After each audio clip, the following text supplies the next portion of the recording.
We're learning more about how an investigation by the provincial ombudsman could change the way the Children's Aid Societies operate. Last fall, Windsor Morning first told you about the stark reality of kids living in hotels, offices, and other unlicensed buildings. Since then, things have gotten worse, and we've heard from Lori Pepin on the program yesterday. She's a protection worker in another part of Ontario. Children and youth, as well as staff in these settings, are exposed to drug trafficking that's taking place in those settings, human trafficking. There are drug deals that are happening. Often these hotels and motels are not the cleanest places, so sometimes they're exposed to bed bugs, and they're just not ideal situations for children to be staying in. Mm-hmm. How has the situation changed since this hit headlines about a year ago? Sadly, I would say it's gotten worse. I've talked to my colleagues across the province, and there is an increased number of children and youth that are being placed in these emergency situations with hotels, motels, and staff.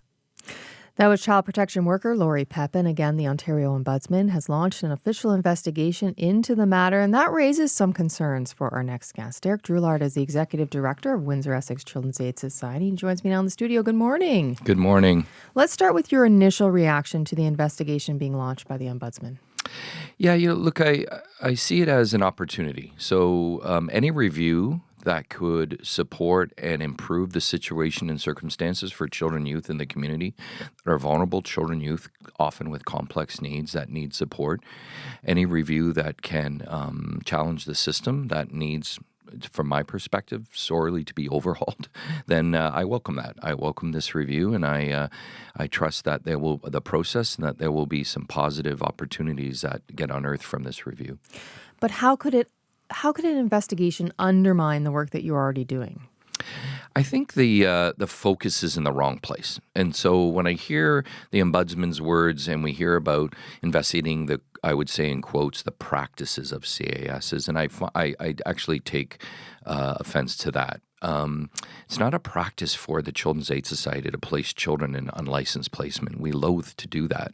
If children come into care, be it through their parents deciding that they can't manage, they can't cope, they've tried their best in the system to get the support and services for their children, or that a child needs to come into care because of their safety and well-being, it's our duty to ensure that their safety, well-being, and care is appropriate and positive.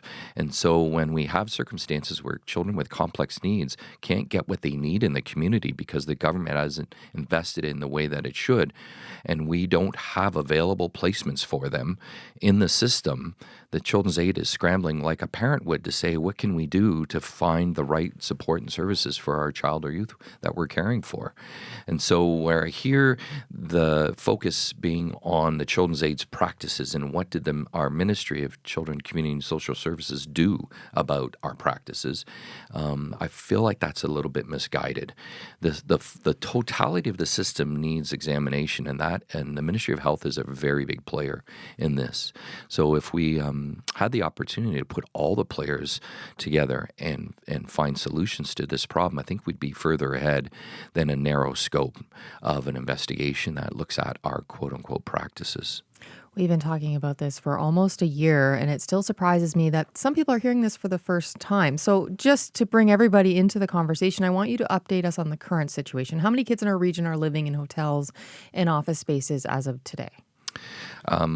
So we have a number of children's aids across our region, Southwest region, and so their particular numbers I wouldn't know, but I would describe it this way: we have 12 children and youth in unlicensed placement, not all in hotels, or the focus of the investigation is hotels, motels, agency offices, or trailers.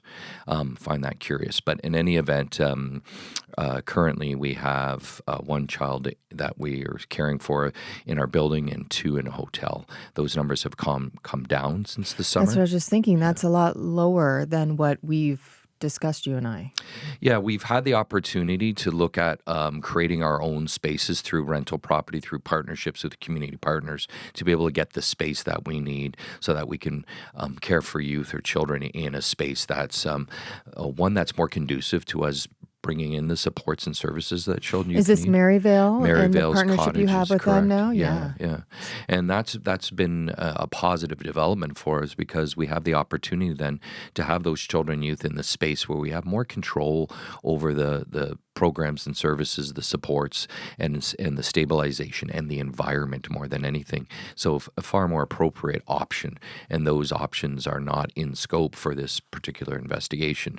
And so I see this as really needing a full systemic review. So I trust when the Ombudsman says they'll follow the evidence, and if the evidence suggests that they need to widen their scope, that may be an option, and I hope that actually happens because I think that's the way we're going to get to the best alternative solutions.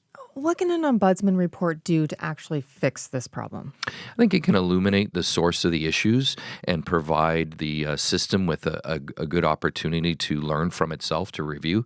The Children's Aids would be the first to say, look, we're open to partnerships. We're open to finding other solutions because we don't have this solved in our own and sort of in a vacuum on our own.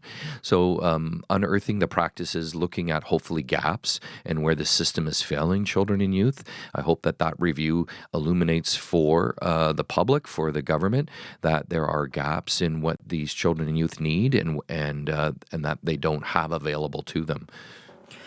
I always get skeptical, part journalist, but also fact. I've covered a lot of these stories and reports and inquiries and recommendations, and then it falls silent once the news moves on to another news of the day. And I'm concerned that the Ombudsman will do that again, because we've already talked to you and I about 4 public inquiries that were launched because of deaths of children being put in these unlicensed places, and nothing has changed. Yeah, that's the frustrating piece. We know what the problem is.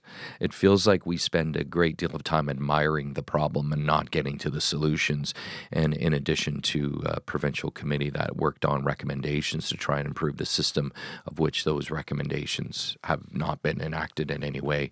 And I'm hopeful that all of that information can get into the hands of the Ombudsman so they can have an examination of this problem in its totality. And this is, as you mentioned, we've been talking about this. Children's Aid have been very vocal about the impact on children, youth that we serve, and our staff and our organizations for quite some time now, raising the red flag, sounding the alarm. Maybe this will be the opportunity that alarm gets highlighted to the degree of which some change can happen. You've led the charge, whether people are aware of it or not, but you coming into our studio and sort of sounding the alarm as you did on this issue, started news coverage across the province on this, got Queen's Park talking about it, got the Ombudsman talking about it. Are they turning to you at all to see some of the solutions that you've tried to put into place? You obviously have brought down the numbers of kids in unlicensed. Not specifically. I think there's a concerted effort in our sector with our association, the Ontario Association of Children's Aid, where there's partnerships and conversations happening with the ministries to try to find solutions. I believe there's will to find solutions, and I'm not sure why we're stuck. I'm not sure why government isn't seeing this as one of the highest priorities that they should be tackling when you have children and youth who are vulnerable and have the right to support and services because of their trauma histories, their developmental issues, their diagnoses, and they don't have the services, supports, and placements they need. They have to leave their parents' care, come into stranger care, or come into child welfare because they maybe because of a protection concern. But when we don't have that support system in place, the system managers, the government needs to be creating residential treatment opportunities to stabilize these children, youth, and their families so we could work on prevention, early intervention, reunification. Parents need to keep their kids in the community to the services that they can achieve. You've already spoken with the Ombudsman. Any other opportunities to talk to him? Yeah, we'll be in close contact with the Ombudsman's representatives over the next while as this unfolds. And I know these things take quite a bit of time. This kind of investigation is pretty broad and will require significant resources and work from the Ombudsman. So I'm anticipating lots of back and forth. And I don't see this as an adversarial process, but one of discovery and opportunity and learning. We got to make this better for the kids. So if we get this chance to do so, I just hope that it doesn't lead to throwing CASs under the bus. We've had enough of that. And that was something that Lori Pepin, who we heard from in our introduction there, we spoke with her to great extent yesterday on the show, and she's concerned about that as well, that this is going to work against you getting proper care for the kids.